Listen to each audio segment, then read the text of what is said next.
Hello, everyone. Hello, and welcome to the Tonight Show podcast for today, the 7th of April, 2026. Yes, hello, everyone, and welcome to the show with lots of news, including the results of the local elections, the UK council elections taking place across the country, across the UK, an election in Wales as well. We're going to be pretty much spending most of the show going through polling figures, and also we'll be doing other stuff as well in the show, sports news and any other things that we will cover as well. I'm joined by late party supporter Zach Chan for all the latest news today. Hello, Zach. Hello, Charlie. Hello. The question is, what did we all vote for today at the local elections? Well, we have certainly had some interesting dilemmas. Whether any of you changed parties, like changing football teams halfway through a season, that is not always what we want to be doing. So yes, I can safely say that that's another thing. But has everyone been voting today? You've been out and you voted for who you want to be leading a council. Obviously, the general election is not meant to be till 2029. Obviously, Keir Starmer's Labour Party are expected to lose a lot of seats tonight, including Basildon Council looking like Reform UK will take that council. We're going to go over some of the results now, including the local results as well. We're going to start off the show with the local elections, then we'll dive into our our villains of the week, because my one isn't even to do with politics this week. So I have got one that definitely isn't not to do with that. But anyway, let's dive in and have a look at some of the local election results whilst we're here. Obviously, some of the results haven't been calculated, but current polling that's been indicated so far. So according to this, the polls will shut at 10 o'clock tonight. What's up for grabs? In Scotland and Wales, voters are deciding for who will govern their countries, with all seats in their national parliaments being contested. In England, voting is now underway for about 5,000 seats, 136 councils, as well as 6 mayoral councils as well. There are no elections in Northern Ireland until May of next year. Heading out to vote today, of course, you can send the emails across there. That's the BBC as well. Also, these are some of the scenes today at the polling station. All 129 seats are up in Holyrood today.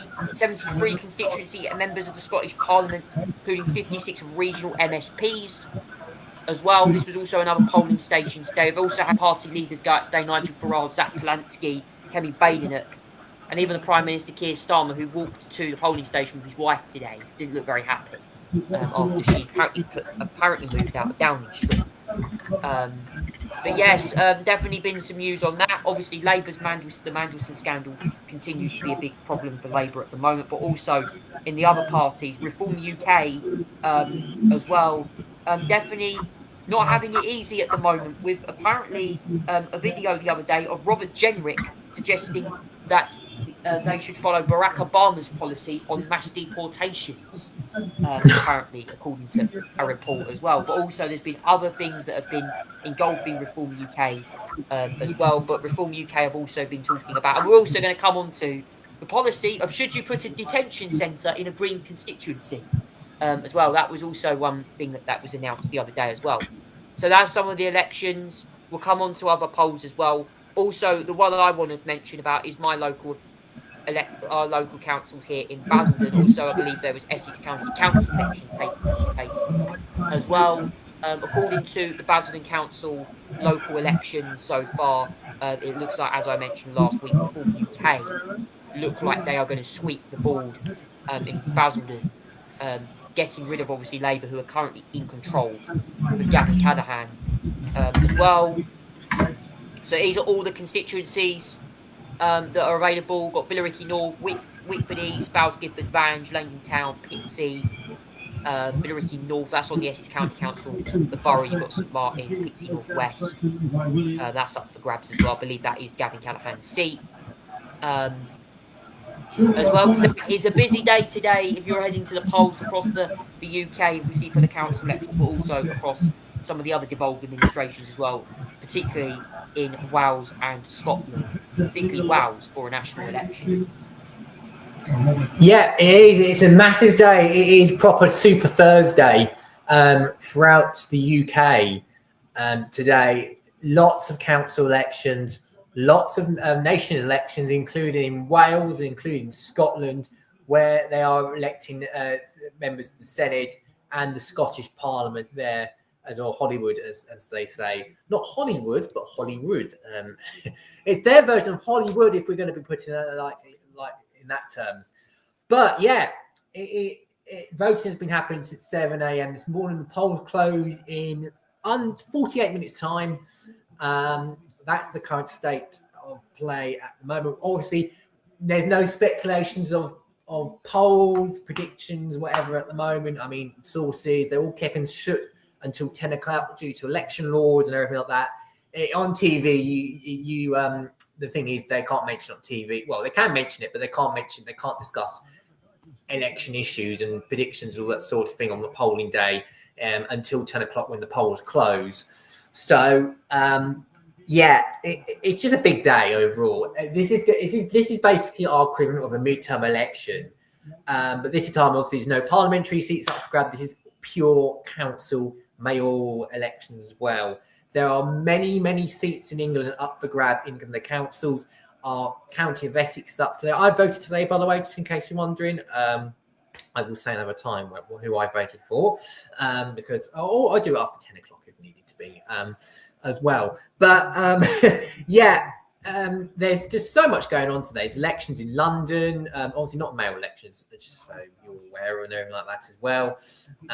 There's just so much votes going on and everything like that as well. Just there's lots of local elections as well. There are so many. There's 136, I think, councils up to watch as well, and there's a lot on it as well. Definitely the councils to watch this evening. In terms of what I'm seeing as well, Labour is defending most of the seats won, and this is during the period of Partygate. So most of the seats up in 2026 and last fought 2022, when Labour polled 35%, it now polls around about 20%. At the moment. Now, Reform is contesting a lot of seats for the first time as a party as well. The party went from near zero local presence in 2022 to polling 27% nationally as well. The Conservatives are expected to be squeezed from both sides, according to this. The Greens are one to look out for as well as a left-wing alternative, although don't be surprised to see if independents pop up as well. Yeah, there is a lot to look forward to as well overnight, tonight, and tomorrow. Most of the results will be announced tomorrow. I'm just going to give you some timings actually to keep an eye out on as well. So there will be some that will be declared overnight. There's going to be 46 councils expected to declare overnight for about just before 6:30 as well. So the first results we expect are probably from Broxbourne and Holborn. That's the full council results there as well. 46 councils are counted overnight. So Broxbourne and Holton, the first one. The first bit I'm looking out for in Essex is Harlow. That's sort of a heavy Tory area. Labour were fighting that quite a lot last time. They didn't gain control last time. I think all the seats are up there as well. If we look at Harlow, for example, let's have a look at if I can find Harlow from here, for instance, and go somewhere in there. If I can find it somewhere on here. But Harlow was Tory last time. As well. So if let's go to Harlow, and they got elections. 11 of the 33 seats are up for grabs, and they're doing it by election of third. Now, in the last election, the Conservatives just managed to squeeze on, despite great expectations that Labour may take it. Now, this time, there's a third of seats up for grabs as well, and it could well be that it could go to an overall control. It may be that Conservatives look a chunk of the votes here as well, potentially, but who knows? It's possible it could be another result in anywhere as well. So that's one area to look out for, is particularly to look out for tonight. And then we're going to get to 1 and 40 to get Redditch, and then 2 o'clock we're going to get a huge load from like Redditch, the northern seats like Redditch, Chorley, Hartlepool. Lincoln is another area to look out for as well. North East Lincolnshire, that could be a good area for Reform. It's where Andrew Jenkins sits at the moment, it's the mayor as well. And then you're going to get to overnight. So you've got Rochford, Tamworth, the more Londony areas. 3 a.m. is Basildon, by the way. 3 a.m. to look out for is Basildon. That is going to be a fascinating one because Labour did very well in that one. But obviously, you expect Reform to do quite well. There's about 14 seats up for grabs in that one. I believe you mentioned Gavin Callaghan's seat as well, potentially. But yeah, that could be good territory for Reform tonight. Looking at what they're potentially predicting as well. Brentwood also up for grabs as well at 3 o'clock, around about 3 o'clock estimation time as well. There are about 14 to 39 seats up for that as well.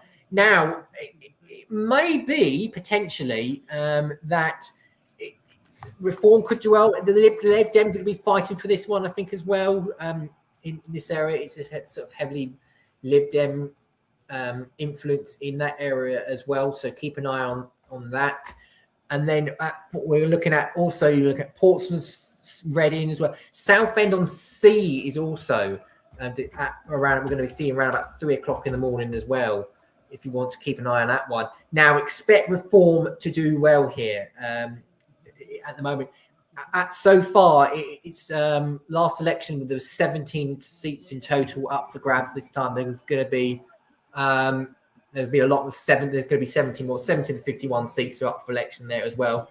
Don't be surprised to see Reform make some inroads there as well. Then you got Colchester at 3:30. That'll be interesting. That's going to be quite a bit more of a tougher. It's going to be more of a closer battle there between the seats as well. It could go either way. You expect the Lib Dems will want to make some improvements there as well. But whether what will happen, I don't know. How will the Tories do, particularly? That they might get in there a little bit, but the Lib Dems will want to hold on for what they're worth, and the Reform might break in. So there's 17 seats up for grabs there as well. Over the 4 a.m. hour, you're going to have Fareham, Gosport as well. Newcastle is another one to keep an eye out for as well, and see how much Reform can make inroads there and whether Labour can lose control of that one as well. And then you get to the other rounds of Kensington, Chelsea. There might be Kensington and Chelsea might be the only glimmers of hope for the Conservatives, especially in Hammersmith and Fulham at 5:30 as well. They might be the only ones to look out for as well in terms of Tory-wise. Lib Dems are looking to take Merton at 5 o'clock. In Richmond, upon that, will be an area for Lib Dems to gain on as well. Keep an eye out for that. And then we get to the we've got 86 councils going on Friday, including, keep an eye out on it, Essex County Council will be declaring at around about 5 p.m. all the results will be done there as well in that area to keep an eye. So keep an eye on that as well on that one. So in the afternoon, you've got Manchester, Burnley, you've got the Teessides. This is where you're going to get the inroads as well. And don't forget as well, Wales and Scotland will start counting at 9 a.m. as well.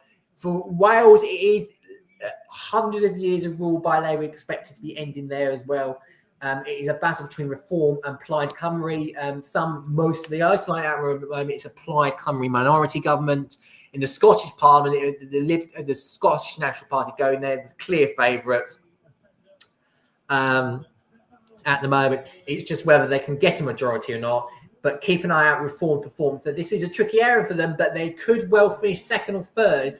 And if they finish second, it would be a big result in that area as well. So, yeah, lots going on over the one. The ones to keep an eye out for as well, Basildon, obviously Colchester, Southend, as Brentwood as well. Essex, wow, that's going to be a big turning point there. I think certainly the results are there as well. And there's going to be some results into Saturday, I believe, as well. And there's 4 English councils, by the way, to declare on Saturday. It's Tower Hamlets, Lewisham, Portwood, and Bradford. There are 6 more to be expected to be announced tomorrow on Friday as well. There are Hackney, Newsham, Watford, Newham, Lewisham, Croydon, Tower Hamlets are expected to announce their mayoralties there. Hackney and Newham is one to keep an eye out for if you're a Green fan. That would be very much something there to keep an eye out for as well. And there's the Senate's projections as well. It's too close to call it. Some would say the Plaid of Kona is currently favourites, but it's close between them and Reform. Reform are going to break some ground, definitely. Expect them to be the opposition, I say, most likely. But it is also close. A lot closer in there at the moment than I'd say at the moment. That's a bit more unpredictable. They use a new electoral system as well, a new form of postal representation, and Yeah, there'll be a lot of unpredictability. Certainly tomorrow, I have to say. I have to say, looking at the Welsh one, Plaid at the moment on 42, Reformer on 34. Well, I think this is the predicted poll. This is on Poll Check, the app that website I've gone onto on my browser to look at this. They're saying that Plaid, if this was to happen, like from what we're predicting from the projected SNED target here, that Plaid would be 7 short of a majority to have. So that would have to be a coalition government.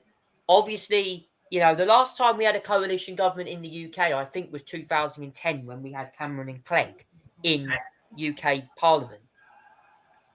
Well, to be fair, you could enter an agreement. It's like, the SNP used to have an agreement with the Scottish Greens.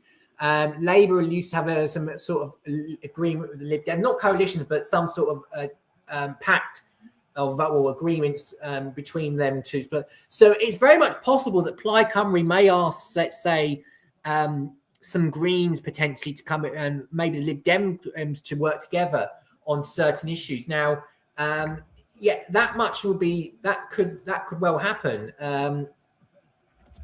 It's very much possible if it's going to be a minority government, then as well. That's what I'm keeping an eye for. Who I think they're more likely we're going to see. Plaid probably to the highest amount of seats, as well, and in terms of something like that as well. So I think Plaid are likely to do it as well. There's 96 members, by the way, and the Senate will have 96 members instead of 60. Everyone will have now one vote choosing a political party independent candidate. Wales will have 16 constituency. Each constituency elects 6 members. Anyone standing for election must live in. So there's 96 members. So yeah, that's going to be fascinating, I have to say, as well, in terms of the Welsh polls as well. So it will be fun to figure out how much the seat-wise, how they're going to be doing. So if we look at the Welsh seat calculators we mentioned so far, the Senate poll, the seat calculator at the moment, so far it's Plaid. So look, the magic number is 49. So if you get to 46, so far, I think the best you can think of is 46. You could try and get, I'd say, 47 for Plaid. There will be 7 seats short at the moment, but nevertheless, as well, I expect, if the polls are correct, they may be forming the minority government. I don't think Tories and Reform will deal together. I'll be shocked if they do. And there'll be a lot of questions if they do end up doing that sort of thing. But I don't see it happening, personally, in my view. Whereas the SNP in Scotland-wide, I can only see the SNP as the biggest one out at the moment. So I think the fallout tomorrow, Charlie, is depending on the results, is what will happen to Keir Starmer's position. I think that the trouble is, I think for Labour, they're baking the results in. So they're not going to... I think there will definitely be noises, but where we're going to see a resignation, unlikely, I don't think. Will there be a cabinet shake-up? Possibly, but I can't see a resignation because I think they've baked it in at number 10 at the moment, depending on the result. But there will be a lot of pressure depending on the results. The questions around the Mandelstam thing continue, though, because there'll be, I expect, over the next weeks or so, obviously after the King's speech, whether there'll be more questions about the Mandelstam thing, because, there's going to be a lot more released on this, because clearly, if Mandelstam, has been, the fact that Keir Starmer, I mean, the questions about him misleading the House, that is a big one. I mean, the fact that he appointed him without knowing he had links to Epstein, it's a very serious issue that Labour voters will not be happy with, and this is the one thing that will cost them big seats. And, Reform UK are definitely going to get big gains in areas, not just Reform, the Greens as well. We're going to see Greens definitely gain quite a lot of areas, even though Zach Polansky certainly has a reputation of being a, quote, tit whisperer. So, yes, all I can say is that it will be an interesting discussion to see what's happening. By the way, Zach, I wanted to get your opinion on Zach Polanski this week. He's been all over the news again. Apparently, according with a row with the police over the Golders Green attack last week. Yeah, and for those, there was a very awful. We covered it last week. There was a very awful incident about Golders Green involving stabbing, involving a couple of Jewish people who don't, and obviously Jewish people don't feel safe at the moment. And Zach Polanski's response was to criticise the police tactics of or actions trying to apprehend the suspect. I mean, good God, what a shameful response by Zach Polanski. I know he's apologised a bit and he's backtracked and then he said he could have been done in private. My God, imagine the fact is that this person could have had explosives on him. He definitely had knives on him because he'd go around stabbing people as well, especially Jewish people. And the response was that the police response was probably a bit aggressive and especially retweeting stuff as well. I mean, it's no wonder why his approval rating is shot down recently, because his response has been utterly disgraceful by his standards. The answers of him, and we've also seen last week, not only his actions as well, but his candidates have been exposed because of the rampant anti-Semitism that's going on in that party at the moment. It's Corbyn 2.0 over that party. I think the trouble with the Green is it was once famous for green issues, it now stands on Palestine on every election campaign. And I'm afraid to say it appears they're more interested in Palestine these days than they are on green issues. And I'm not, look, there are people, their local councils are running on Palestinian pledges. Well, this is not the Palestinian elections. Benjamin Netanyahu is not going to give a monkeys what he thinks of a few councillors from London or from Birmingham or whatever. They're not going to care. They couldn't give a rat's. It's noise to them. Nobody cares about about Palestine. Should care about Palestine. Nobody. It's nothing to do. This is the English, Scottish, Welsh elections. This is not about Palestine. They're going to have no influence over whatsoever, apart from some minority noises that complain about this sort of thing. So, for goodness sake, I mean, not only his response this week, it just shows how much fallen I feel like the Green Party's got. It's gone into the online crank left of the UK. And look, and I know disgruntled Labour voters are going on it because they want a social alternative, but it's really, I don't understand the Greens. I don't understand Zach Polanski. His response is strange, I have to say. It's bizarre and it's incredibly out of touch. And Reform are catalysing it, by the way, as you can see, because of their pretty much pro-immigration stance. The Reform are basically saying that, to stop, that Reform are happy to open detention centres in areas that vote Green, because those sort of communities seem to welcome those sort of things as well and vote for the policies of that as well. So, I mean, yes, is it childish? Yes. Is that one? Is it clever? Is it a wind up to those votes? Is it, making a point? Possibly, whether you agree with it, disagree or not. But I suppose with the Greens, you get what you get, and Reform are praying and taking advantage of that.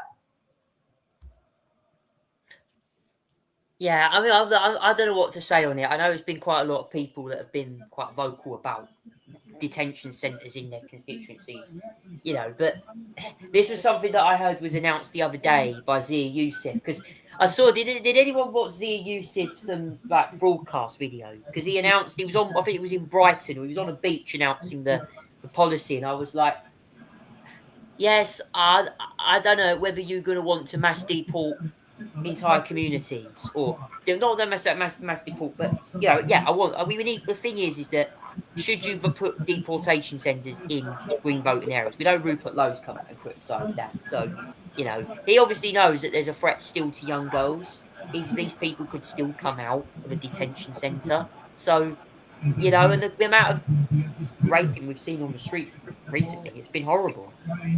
Anyway, comment down below, guys, what you make to these latest news. Now it's time for my villains of the week this week.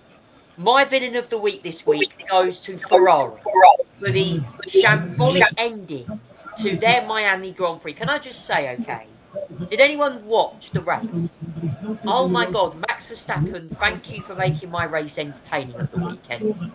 He brought back F1 of the old with the dive bombs. Oh my God, I loved when Max dive bombed people. Yeah, I know a lot of them didn't really maybe come off that well, but can I just say the one he done on Carlos Sainz was quite funny. I actually enjoyed that one because Sainz was like zoom past like Mario Kart, but then Max was like, "Sorry, mate, I'm having you back at the braking zone." It actually was quite fun watching Max race.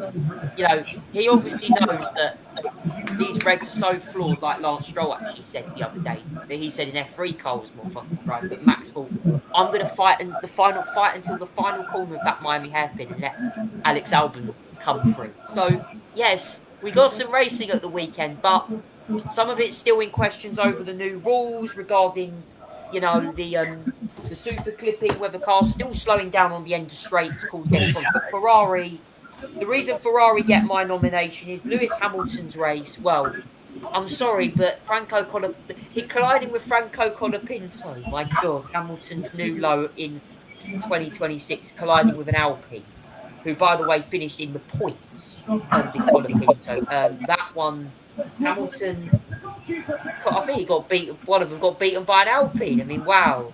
And then Charles Leclerc fights at the front, 0-0 on the last lap.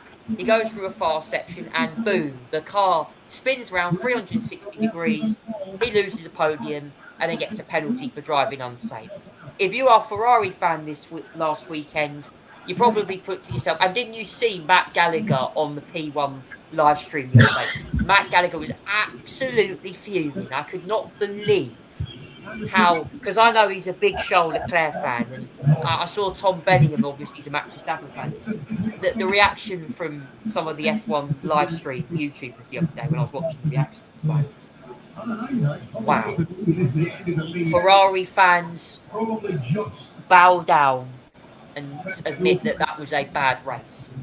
Yes, embarrassing for Ferrari. I really can only think of that for my villain of the week this week. Zach, what's your nominations? That's an interesting one. I mean, yeah, wow, what a weekend, certainly for the Grand Prix. Get onto that minute as well. But my villain of the week is something a bit more local, very local actually. It goes to Maldon and Chiptree FC. Now, let me tell you what's happened here, because I was looking forward to watching something. Unfortunately, it's been pulled because over recent things. So, Maldon and Chiptree were going to be due to be subject to a new documentary shown on ITV, actually, looking at the takeover and the season promotions of the club, actually, as well. That has been cancelled now, because now the co-owner of the club, who I believe is two men actually, Barry Drew Barlow and his husband Scott Hutchinson, have both been arrested as well. I think this is both of them as well. They've both been arrested. This is here from the state police. Two men from Danbury have been arrested. A 57-year-old man has been arrested on suspicion of rape, human trafficking for sexual exploitation, administering a not-stopped substance. A 32-year-old man has been arrested on suspicion of rape, human trafficking for sexual exploitation, and administration of a noxious substance. That is the information, and then the allegations are it's been both linked to Maldon Chiptree FC owners as well. That is the situation at the moment. In fact, their police have been at Maldon Chiptree today, the club. It resulted in the closure of one of the local polling stations as well. It is in light of an ongoing police investigation as well, and it looks like the owners have been caught up in the mess as well, by the looks of it. In fact, the locals say the owners have been arrested as well. So, yeah, that is something. And it's a shame, really, because I was really looking forward to watching this documentary about one of my local clubs. But now, the fact the home of the Barry Jewett Barlow, by the way, who's been into alleged human trafficking and rape, it's just a really, really shocking scenario that was what's happened here. And the fact that an owner who's been famous for getting the club back on track is now under arrest and investigated for human trafficking and rape. And it's such a shame because I was really looking forward to watching the documentary, but obviously these allegations are so serious to what's going on at the moment, especially at the local. This is really serious stuff. So yeah, the Malden Tiptree Football Club for me are the villains of the week for me. Well, interesting there. So that's all the nominations this week for our villains of the week. And if you've got any of yours, please drop them in the comments. Now we're going to do a quick little music history thing. Now this week, I am going for a unique choice this week for our history music artists. I've done it a few times on the show. So this week's one, I'm going to talk about someone who you might know. He's quite a modern scene. This week, it's Youngblood. Dominic Harrison. Now, I know a lot of you guys have been, obviously, Youngblood obviously has his own festival. He's got his own festival, which is apparently not in the UK this year. But Youngblood, who is he? Yes, Dominic Harrison. He's from the UK, by the way. You might have seen him. He's also an actor as well, an English musician and an actor. In 2019, he released his second studio album, Weird, which peaked at the top of the UK albums charts, reached number 75 on the US Billboard 200. His third album, Youngblood, like his first EP, is well into number 45. He was born in 1997, Doncaster, South Yorkshire, to Samantha and James Harrison. Dustin Harrison, sorry. He has two younger sisters. He was also diagnosed with attention deficit hyperactivity disorder, also called ADHD, at a young age due to inappropriate support for his diagnosis made him a troublesome student. He was suspended from Hogwarts School after a dare from his friend to moon his mathematics teacher. Harrison stated that he was an opinionated child that felt his energetic nature was often misunderstood. So he might have had a bit of a rocky time at school. However, though, music-wise, he's become a big riser as well. In terms of albums, he's also been massively selling in that. In August 2018, the music video Falling Skies featured Charlotte Lawrence was released as the Season 2 soundtrack of Netflix's 13 Reasons Why as well. He also released several songs, Original Me featuring Dan Reynolds from Imagine Dragons, who he's collaborated with as well. In an interview with Capital FM, Black Bear revealed that a collaboration with Youngblood and Marshmello the song was called Tongue Tied as well. He was also nominated for Best British Solo Act, Best Music Video as well. And he also had his own Youngblood show during the pandemic to replace live gigs where he performed as well. He also participated in a David Bowie celebration as well. Youngblood also revealed Don't Feel Like Today was the third single. Tissues was also the fourth single that he released. His self-titled album was also released as well, and also featured in 2022 the duet with Avril Lavigne's I'm a Mess. He's also gone on to perform with several other people, including recently Aerosmith. Yes, he's apparently been performing with Aerosmith. He's been touring. Steven Tyler's getting his voice back. He's been covering some Aerosmith songs. But the big year came 2025 when he released Hello Heaven from his full studio album Idols. Follow-up singles of Lovesick Lullaby and Zombie also preceded the album as well. And Zombie is a song that a lot of Youngblood fans know very well. It's a pop rock alternative rock track. It was released last year and it received a nomination for the Grammy Award Best Rock Song last year. That's a song that a lot of people know, by the way. Lovesick Lullaby and that as well. And also last year he performed Changes, which is a cover of Ozzy Osbourne's final Black Sabbath concert. Sadly, we lost Ozzy not long after that. Horrible loss as well. But the fact that Youngblood actually in a way, was inspired by Ozzy is something else. He's also been described as alternative rock, pop punk, pop rock and hip hop. He's cited from pop hit artists such as Arctic Monkeys Alex Turner, The Cure, Robert Smith, Nirvana, Avril Lavigne, several other people. He's also an actor as well. He's been in quite a few other films. He's been in films, Lonely Together. He's even been in Emmerdale as well, The Lodge. Yes, you could say he's even been in Emmerdale, of all things, a British soap show. But yes, Zach, what's your opinion on Youngblood? He's definitely a big rising star, isn't he, in the world of music? Yeah, I'm a big fan of his music. I listen to him quite regularly. I'm a big fan. He's got that energetic core rock sonic sound that you sort of listened to in the early 2000s if you wanted pure rock.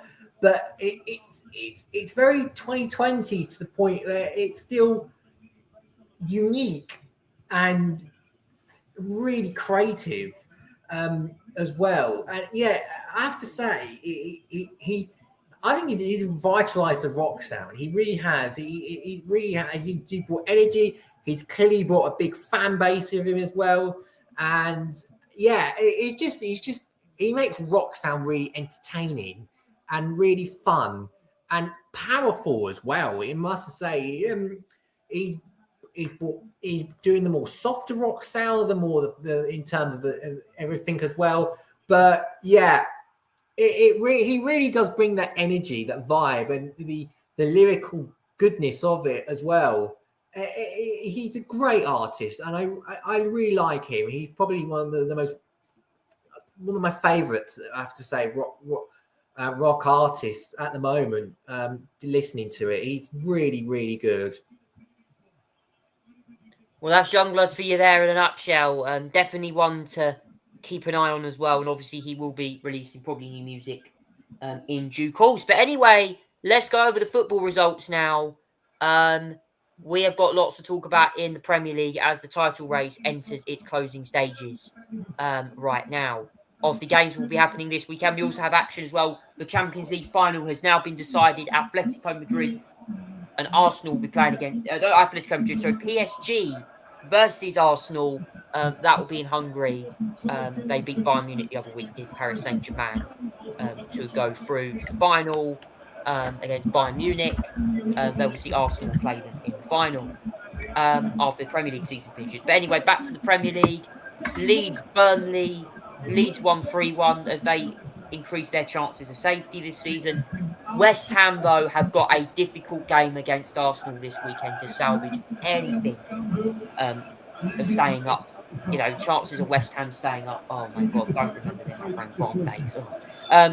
3-0 loss against Brentford as well. Brentford winning that 3-0. Wolves and Sunderland was a 1-1 draw. Newcastle the 3-1 winners against Brighton. Arsenal thrashed Fulham 3-0 as they are now 6 points ahead of Manchester City, who actually dropped the point drawing against Everton. That was despite them getting a last-minute equaliser to draw after the referee did not blow his whistle on time.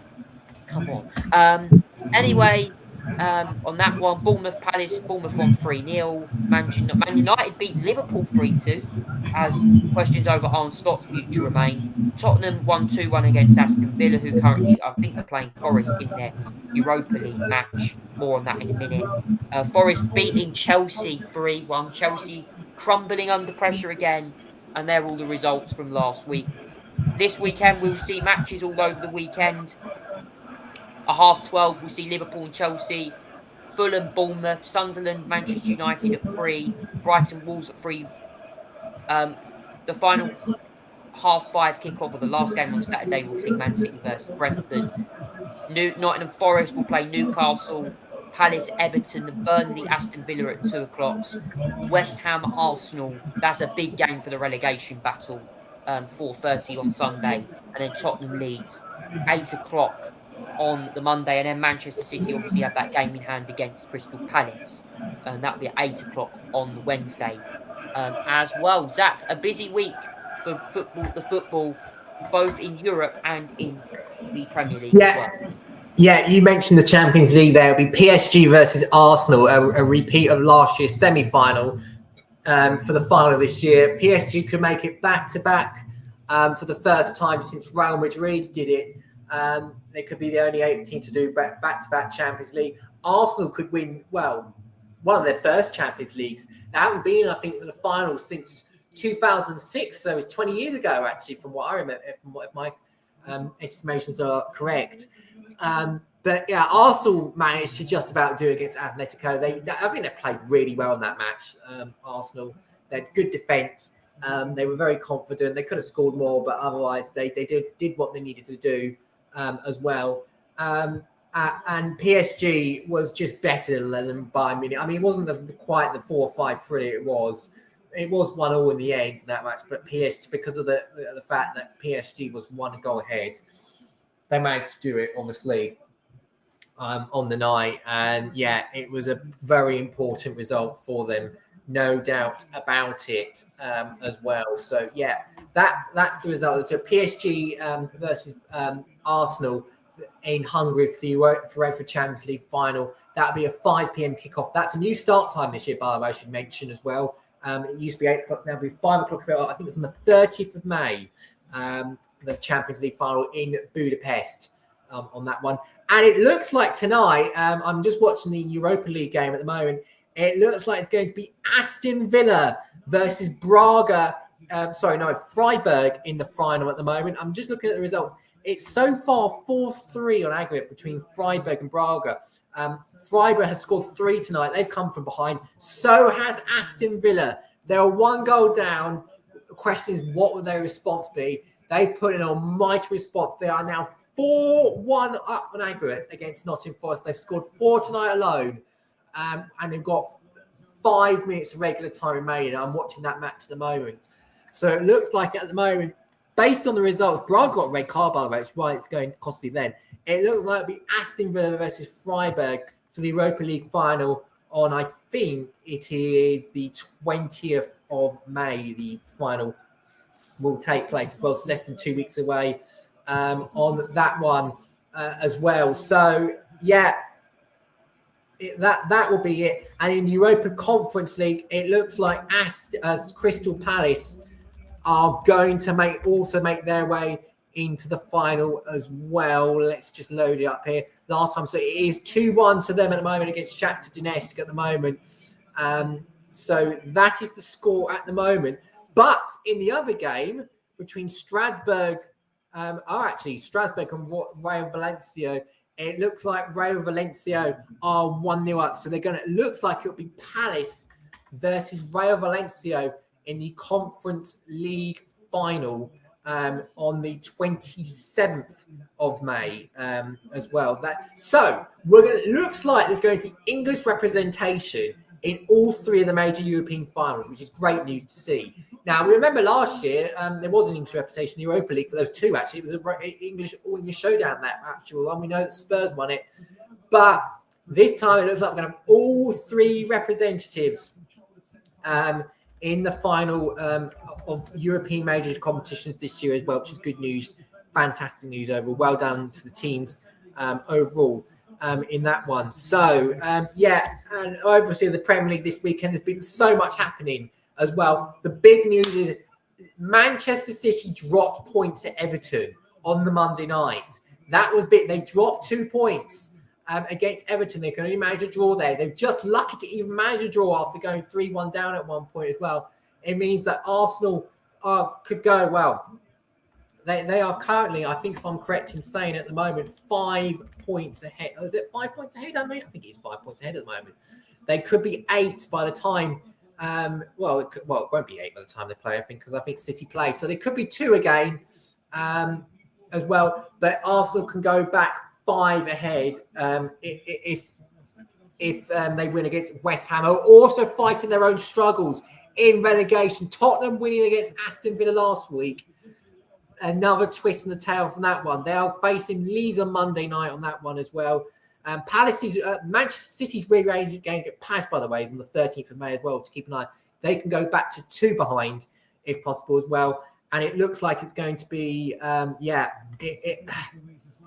it's going to be something dash to the final now, end of the season on that front as well. There are so much. The season not over yet, and the twists and turns could well come into play towards the end of the season as well. So yeah, Really exciting weekend. It's going to be full throttle now. Can Arsenal continue the momentum and to get them to put themselves, continue themselves the driving seat towards a Premier League title for the first time since, I think, 2003? Or will City manage to claw back what they lost? Who knows? It's going to be a lot going on this weekend. Well, I mean, it's going to be an interesting one in the Champions League. Moving on now, we're going to do the Formula One, or in the Premier League as well. We're going to do the Formula One now. Like I said earlier on, Ferrari's weekend flipped upside down with that spin for Leclerc that cost him a podium and a penalty, as Lewis Hamilton also clashed with Colapinto as well. Sorry if I keep slagging Ferrari off. I don't want to slag Ferrari off, but they blew up that race, didn't they, with that spin there. So anyway, we now have the Formula One action took place, and Andrea Kimi Antonelli has just done, I think, a triple now. Wow. I mean, Mercedes clearly won the first amount of races. Mercedes 2014 at the moment still stands. They won every race. Antonelli won only by 3 seconds, though. To be fair, Lando Norris, give credit to Lando, because he actually put in a very impressive drive to finish second in the McLaren. Oscar Piastri got third. McLaren would have won a 2 and 3, and definitely making more improvements after its difficult start to the year. George Russell was fourth, and Russell struggled again. You know, he might have been lucky to finish fourth, but only just beat Max Verstappen to the line of Charles Leclerc had damage on the last lap, and actually Russell actually made contact and collided as well. Russell's wing was damaged. Verstappen managed to keep him to the flag, but obviously Leclerc's penalty, Lewis Hamilton was obviously sick. Leclerc's penalty drops him behind Colapinto. We all doubted him last year whether he'd score a point. He got a 7th place. A very impressive. And I have to say, he was quicker than me again. He was also running decently as well. Alex Albon and Carlos Sainz getting some points for Williams. 3 points there for Williams. Ollie Behrman was 11th. Bortoletto 12th. Ocon 13th. Lindblad 14th. Alonso Perez having a decent little battle. It's nice to see a Cadillac race, even though the Aston Martin that's technically private for now. Was 15th. Lance Stroll, 17th, also criticised F1 calling the cars poor, compared them to F3, saying that they were better. And Bottas was 2 laps down in 18th. Hulkenberg retired. I heard that Audi had mechanical issues even in the sprint. Now, Lawson and obviously Hadjar hit the wall. Now, Lawson and Gasly, unfortunately, Gasly had a flip. Although you listen to Lawson's car, you can see that the engine was actually braking, and actually the car decided to malfunction. And initially, a lot of people on the F1 fans were saying, "Oh, Lawson's at fault." When you listen to his onboard and the engine braking, you might think it's Lawson's fault, but actually, in my opinion, I think it's changed now to a racing incident, because Lawson, how was Lawson able to turn his car? Right. That was one thing about that. So, I mean, we're going to get Zach's take on the race. Zach, what was your assessment of the Miami Grand Prix, and also another win for Mercedes? Yeah, well done to Kimi Antonelli. The first 3 races, and he's won it, and it's managed to do it back to back as well. First 3 wins, it's all going back to back. It's incredible. Well done. It's just spectacular talent. And the thing is, as well, Mercedes did not have it its own way all weekend. I must mention, for the first time, they were under a bit of pressure for that belt for the first time this weekend, because Lando Norris managed, finally, a non-Mercedes driver managed to win a race. Even though it was not the main race, but Lando Norris run the sprint race on Saturday. Pretty boring race, but the Sunday's race was actually really good, I have to feel. It was brought forward a couple of hours because there was a threat of lightning, which did not materialise during the race. But wow, actually, I found the race really enjoyable from my perspective, actually. I think it was really good. There was a lot of mid-through action. There was a lot of early overtakes as well. And even towards the end, it got quite interesting as well. So, yeah. And the mess that was Ferrari, and my goodness, Charles Leclerc getting penalties as well. He spun on the final lap of the race, hit the wall, then drove all over the circuit. off the track, on it, got equivalent to drive through, which is 20 seconds, dropped from 6th to 8th, finished behind Verstappen, who tried to use a one-stop that didn't quite work up because of the first safety car, thanks to Gasly's little incident, as Flip and Hazard's accident as well. But it just wasn't to be for that strategy as well. Norris was, I felt, competitive, but just didn't quite have the pace towards the end. But I tell you what, Mercedes are catchable. Let's just say that from the weekend. Mercedes are catchable. They can be caught. They can be challenged. But remember, they do have the upgrades coming in Canada as well. So whether that can make them a little bit quicker. A lot of teams have the upgrades. Ferrari had upgrades. McLaren upgrades. McLaren, it worked mostly. It had quite the impact, but it wasn't quite the race win it was to be, because Kimi Antonelli just put in cracking laps in qualifying and managed to just about get the better of Norris at pit stops as well. That's why, Norris just about lost, I think, because he got better at the pit stop. I think Norris would have won had it not been for the pit stop, for not losing out at the pit stops. But otherwise, I thought it was a pretty good race overall.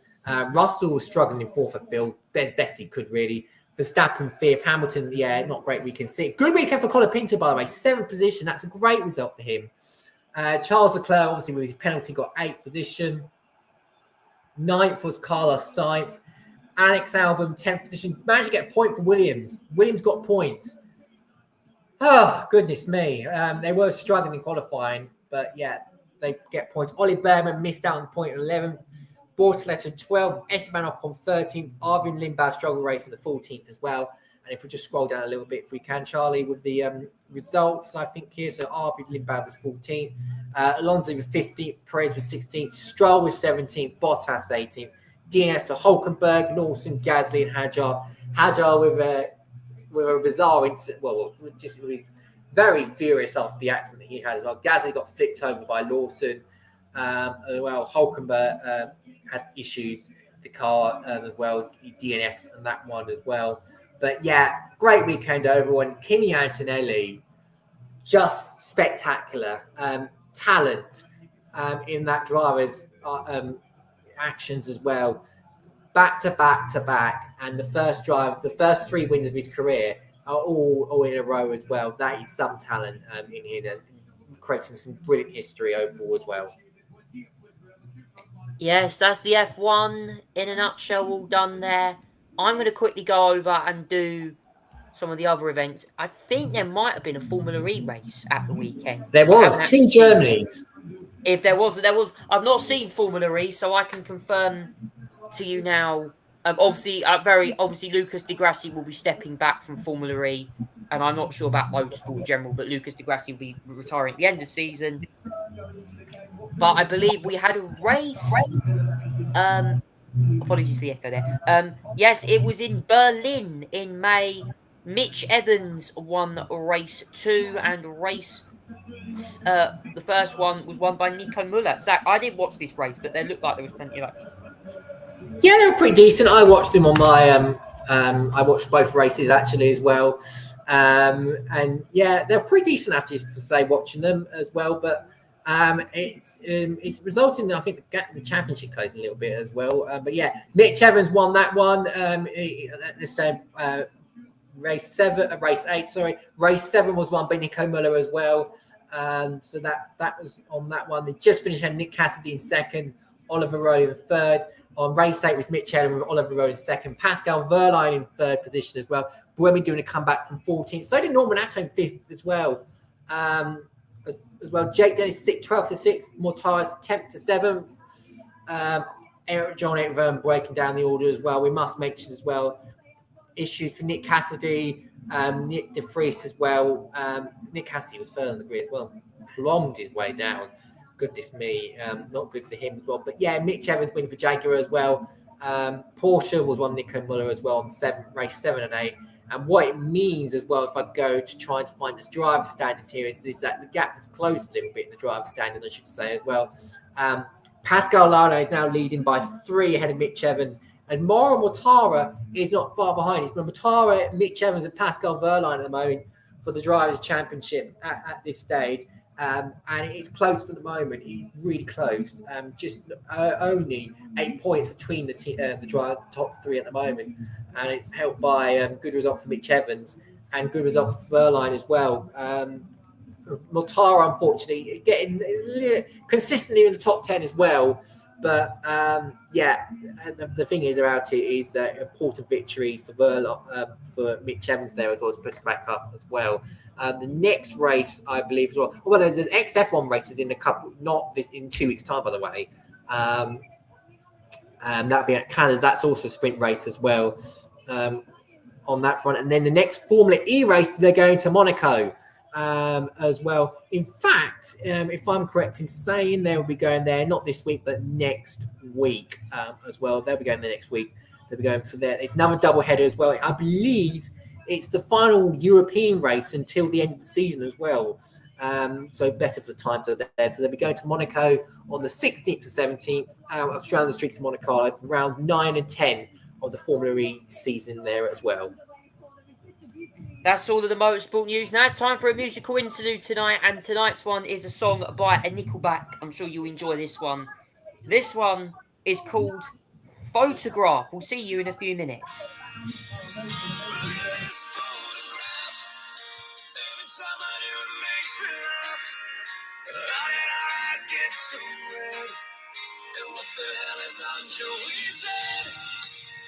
This is where I grew up.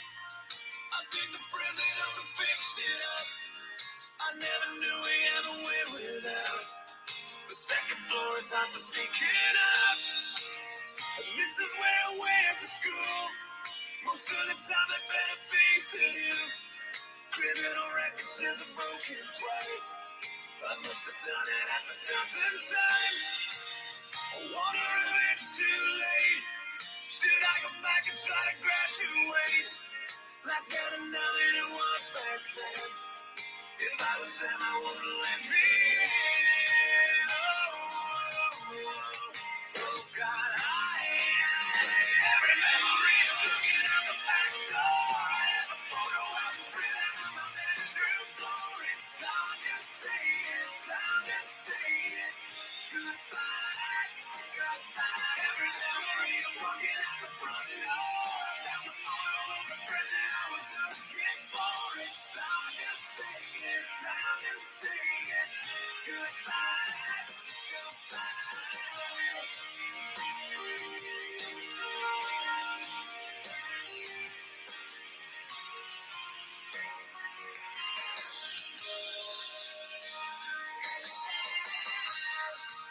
Remember the old arcade? Blew every dollar that we ever made. The cops seen us hanging out. They say somebody went and burned it down. We used to listen to the radio and sing along with every song we know. We said someday we'd find out how it feels to sing to more than just a steering wheel. Then Kim's the first girl I kissed. I was so nervous that I nearly missed. She's had a couple of kids since then. I haven't seen her since God knows when. Oh God, every memory of looking out the back door. I have the photo I was printing out on my bedroom floor. It's time to say it, time to say it. Goodbye, goodbye. Every memory of walking out the front door. I found the photo of the present I was looking for. It's time to say it, time to say it. Goodbye, goodbye.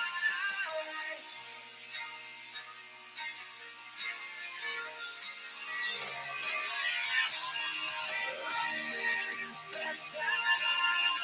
I miss the faces. You can't erase. You can't replace it. I miss it now. I can't believe it. So hard to stay. So hard to leave it. I could relive those days. I know the one thing that would never change. Every memory of looking out the back door. I have the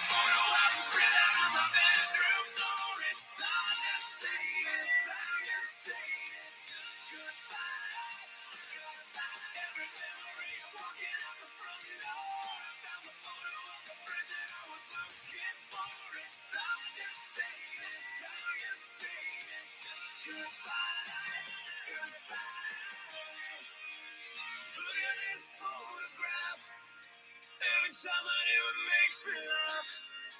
Every time I do, it makes me. Nickelback there with the song Photograph from their album All the Right Reasons. The song I actually like that one. It's a classic Nickelback song. They've recently actually as well released a new song for WWE. If you would have been seeing a WrestleMania recently, Nickelback have actually got a new song out, which was obviously part of WrestleMania as well. That came out this year.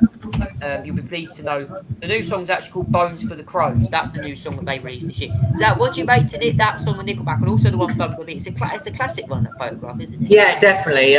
Great one then. Very regular hits that we hear. One of the ones we kind of remember for going back all the years. So yeah, it's a great song to listen to as a classic. Yeah, it's an iconic one. I thought I'd play it tonight. I didn't. Very hard to play songs like that. So yeah. Anyway, it's now time for Conversation Street this week. This week's question is an interesting one because I've had this discussion at work and I've been picking up a lot of drinks recently. However, though, a lot of you've been asking, should you switch to a decaf diet or a decaf drink? AKA decaf coffee, decaf hot chocolate, decaf tea, because a lot of people have been doing it recently, and I want to understand. The decaf trades are very interesting. Now, obviously, caffeine is an important part of people's diet. Obviously, too much caffeine can lead to a lot of stuff. But one thing I wanted to talk about, decaf for me is obviously reducing caffeine intake. Now, I will say one thing. It seems to be getting popular now. This decaf tea, decaf coffee, all that kind of stuff. Because there's actually been a lot of there's a lot of there's been a lot of studies out. So I want to quickly go over this. There's some stories that I'm going to read up as well about this, just to confirm. So, according to I've just took the camera. Anyway, so as of this year, in 2026, according to this report, the decaffeinated tea market is seeing premium and sustainable options wise, along with surprising results. Key highlights include Tea Pigs launching their first CO2 decaffeinated brew, supermarkets' own brands performing household names blind trials, top performers found budget-friendly options were preferred. Tea Pigs introduced Abra decaf, a premium using black tea CO2 decaffeination. Proper decaf demand brands for Yorkshire tea, decaf, gentle process for Chinese everyday decaf continues to be popular. Now, the reason that people have been switching to decaf tea is because it remains a popular choice for lower caffeine intake, with studies saying it reduces 95% of antioxidants. The commonly reviewed brands, Yorkshire Decaf rated 4.5 for robust flavour that mimics regular tea, often describes proper brew. Twinings Decaf's noted for being smooth, rich, and available in everyday blends. And Tetley Decaf is regarded as a classic. Here, the price at £3.55, Twinings is £5.79. The Tetley £3.85. Also do that. Now, another question is very important. What happens when you go decaf? Well, according to this person here, in 2024, they tested a pilot of tea and coffee without caffeine. Across Hospital Northumberland, decaffeinated drinks are not routinely used on patients. However, a wide range of specialists say there could be benefits to making decaf drinks. A key potential reduction is in patients failing as they try to go to the toilet. Also, reduce that as well. Also, what they found was 11% decrease in toilet falls overall, more than 75% reduction on two balls, 50% drop in 40% reduction in overnight incontinence at a care home. So it's very, very interesting because a lot of people who have health benefits, or have health conditions. My nan has to have decaf coffee because she can't. People who are in this country, my granddad and granddad both have decaf tea and coffee because of, because of their health conditions. And it's not just that. I mean, a lot of people, I've spoken to people about this, and a lot of people. There are people obviously that have the normal full caffeine ones, and obviously caffeine is good in tea. Obviously, it's less than coffee. Coffee tends to have more caffeine in it. But the trend for decaf is definitely getting more favourable now. And I'm having tonight tea, biscuit, got lemon, vanilla, and like nothing. And before bed, having a decaf tea or a coffee is actually good, particularly in tea.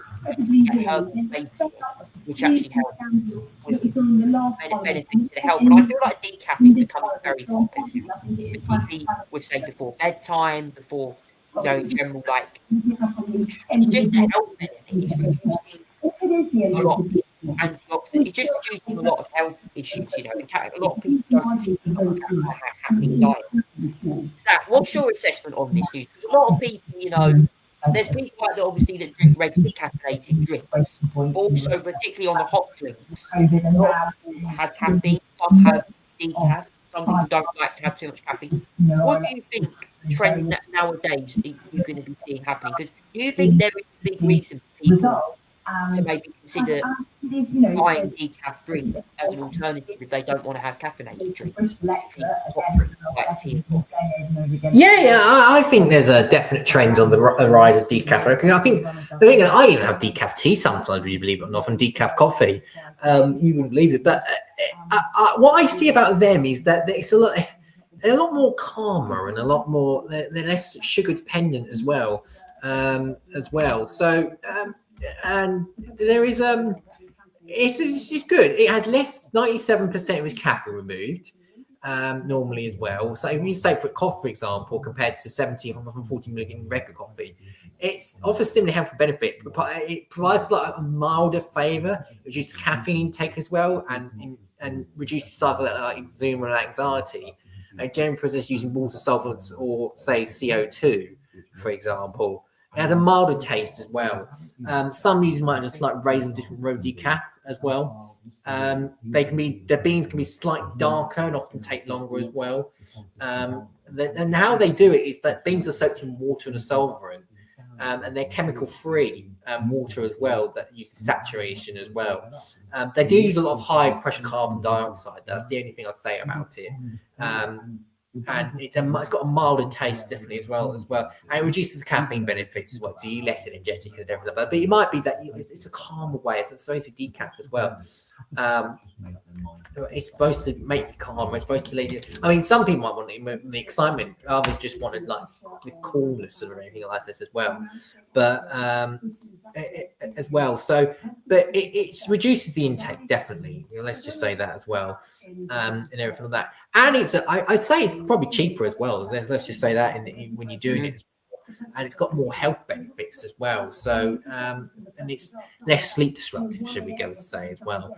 But the only thing like with decaf, it does go stale faster to the processing. So if you don't store it correctly, then it can be a concern as well. But otherwise, I mean, I don't often taste different, but I find it quite relaxing anyway. Decaf coffee, it's nice, relaxing. It's really good to eat drink, but yeah, it's really lovely and everything like that. And I also like it. My eyes. I mean, you look at this here. Okay, this is the tea. You got obviously herbal tea as well. That's another one that's low in caffeine. You've got brands like Tea Pigs. They do peppermint, chamomile, lemon and ginger, Robios and superfruit. Pukka Herbs do a wide variety of organic blends. Dragonfly tea, Robios, honey blush, virtual lemongrass and ginger. Clipper. That's one I drink. I have got their full caffeinated version, which is really good. There is also a decaf one they do of that as well, and it's pretty good as well. You also got Twinings. They do English breakfast decaf, Earl Grey decaf, and decaf green tea. They also do 1 cup decaf. Fiji Tips do a decaf. TikTok also do that as well. Hampstead tea. That's the tea. And then you go on to the coffee, which is obviously another very popular. Not done with decaf coffee or anything. But, like the decaf coffee market, these are some of the other ones that they've got. You've got Rave Coffee, Balance Coffee, Volcano Coffee Works. You also have as well Kenco, Nescafe, Vera Decaf Coffee. And then you go on to say the Decaf Hot Chocolate. Obviously another favourite hot chocolate. We've got Slims, Nescau Hot Cocoa Mix, and Hotel Chocolat and Cops actually also offer that as well. You also have alternative caffeinated free brands, including Curio Brew and Barley Cup. You'll also get like other brands like Options as well if you want to. The studies show that the decaf is definitely having a bit of an interesting rise lately. Yeah, definitely. I think as well, like especially, there's so much mixed decaf these days. It's just absolutely incredible. But it's also just tasty as well. I have to say. I mean, if you don't realise the taste difference, then fine. I mean, if it's got a smoother taste to it, then go for it. I mean, if you don't want the energetic excitement, just go for it. I mean, it's lovely, and I think it's a really relaxed. You don't want to get excited; it's just a relaxed way to taste and relax yourself and everything like that as well. Really nice. Well, that's the discussion on the tea and coffee trend tonight. Have you got any questions about whether you want to consider looking at options for decaf drinks, hot drinks? Let us know in the comments as well. But unfortunately, guys, that brings us to the end of the Tonight Show podcast for the 7th of May. And Zach, obviously, over the next week or so, the local election results and the national election results, particularly in Wales and Scotland, are going to be big. Yeah, no, actually, we'll have the fallout of that as well, no doubt about it. It's going to be a big fallout, whatever happens on that front as well. Seeing what happens there as well. So yeah, that's pretty much what we're looking forward to as well. And yeah, I mean, there's a lot to figure out and everything like that as well. With the local elections, polls closed 18 minutes ago. By the way, the results will come through over the night, so keep an eye out, and we're going to be talking about them a lot next week. And also, by the way, I should mention as well, it's also the House of Commons is off, but the King's speech is also on Wednesday as well. The new government agenda for the next parliament is also going to be announced as well. So we're sure we're going to be discussing that next week as well, on top of the local elections as well.